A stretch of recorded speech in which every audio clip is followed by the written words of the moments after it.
or detention and the basis for detention. So, what is the law and what is the crime that I committed? Show to me now the legal basis for my being here. As apparently I was brought here not of my own volition. If somebody else says, kung hindi ibang tao, ikaw siguro, because this is your structure. So you have to answer now for the deprivation of liberty or detention and the basis for detention. So, what is the law and what is the crime that I committed? Show to me now the legal basis for my being here.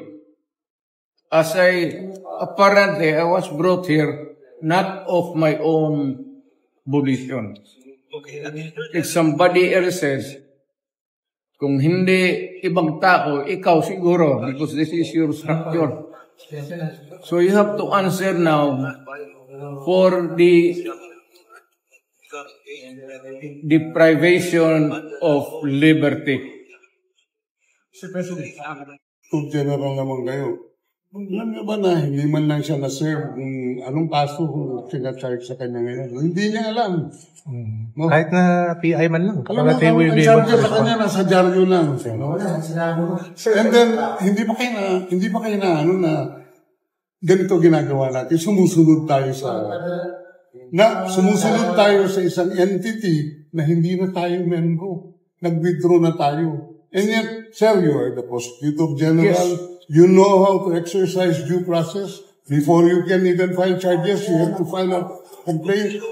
We have to file a counter affidavit. Without doing those procedural process, here we are, being issued a warrant of arrest, questionable warrant of arrest. Ano naman to, sir? Sir, there's naman doon blooper. Puro pagdating sa trial dyan, tatawagin kita sa witness stand. Sabihin ko, you're the person who arrested me. May I know the reason why? Have you read the documents? Or at least, have you read the case at that time when you made the arrest?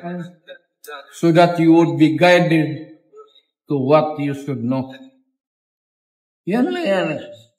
Kaibigan tayo, galing ako gobyerno.